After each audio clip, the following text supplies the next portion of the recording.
Welcome back. एक बार फिर आपको खुशामदीद कहते हैं। दुनिया बोल है, मैं वक्फे से पहले कुंवर दिलशाद साहब हमारे साथ थे, अभी भी मौजूद हैं। अच्छा, मुझे ये बताइएगा दिलशाद साहब कि जो निगरा सेटअप आ रहा है और इस सेटअप की अगर हम बात करें तो ये जो तरामीम हुई हैं, आपने अभी ये भी क्लियर कर दिया है कि ये अगले इलेक्शन में नहीं होंगी, इसी इलेक्शन तक रहेगी। तो इसहाक डार साहब के हवाले से जो चहमगोइयाँ चल रही थी, आधी तो सच हो गई हैं कि वज़ीर आज़म जो आएगा निगरान वो बड़ा ही स्ट्रांग होगा और उसके पास इख्तियारात होंगे। बाकी आधी देखते हैं कब तक सही होती हैं कि वो ही होंगे वज़ीर आज़म निगरान या नहीं होंगे। अलबत्ता ये कोई पिच तो नहीं तैयार की जा रही है आने वाले इलेक्शन के लिए मौजूदा सेटअप की जानिब से?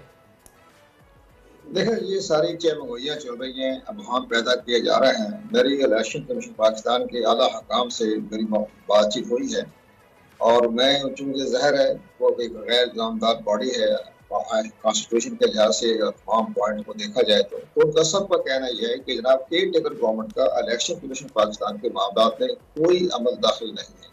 इसका फैसला इलेक्शन कमीशन पाकिस्तान ने करना। लेकिन एक बड़ी अहम बात जो मैं आपके नोटिस में लाना चाहता हूँ और बाकी स्टेक होल्डर भी सुन लें इस चीज को, वो सबसे बड़ी अहम बात ये हो रही है कि जो डिजिटल मरदमशुमारी है ये बड़ी मुतनाज़ा हो चुकी है। डिजिटल मरदमशुमारी के हवाले से कराची के और हैदराबाद के चंद मुंतही इलाके छोड़कर शहरी इलाकों में इस पर बड़ा तनाज़ा खड़ा हो गया है और ये मुतनाज़ा है। इसी तरह बलोचिस्तान में जो बलोच शहरी आबादी है, बलोच शहरी आबादी, उनकी तो तादाद बढ़ा दी गई है, लेकिन जो बाकी जो कौमें हैं, पख्तून हैं, बाकी दीगर हैं, बरोई कबीले हैं, बाकी कबीले हैं, उनकी आबादी कम दिखाई गई है। ये बाकायदा रिपोर्ट हो चुकी है मुख्तलिफ मीडिया में। अब ये सारी सूरत हाल बड़ी संगीन है। अब चंद रोज के बाद पहले 25 जुलाई को मुश्तरका मफादात कौंसिल का इजलास होना था, जिसमें ये फैसला करना था कि डिजिटल मरदमशुमारी के बारे में नोटिफिकेशन किया जाए या इसको मौखर कर दिया जाए। लेकिन 25 जुलाई को नहीं हुआ, जो कि कौमी असम्बली पार्लियामेंट का इजलास हो रहा था। अब ये हमारी इत्तला के मुताबिक ये अगले चंद रोज में या उसका मुश्तरका मफादात कौंसिल का एक अहम इजलास होगा, जिसमें चारों सूबाई वज़ीर आला भी आएंगे और वहाँ बैठ के ये फैसला करेंगे आया मरदमशुमारी जो है नहीं डिजिटल। ये मर्दमशुमारी को लेकर के हमेशा हम इतने कंफ्यूज क्यों रहते हैं? चाहे वो डिजिटल मर्दमशुमारी हो या चाहे जो हमारी मर्दमशुमारी हर 5 साल बाद होती है वो हो, किसी भी मामले पे हम मुत्तफिक नहीं हो पाते। हमेशा एक सवालिया निशान बना ही रहता है इस पे।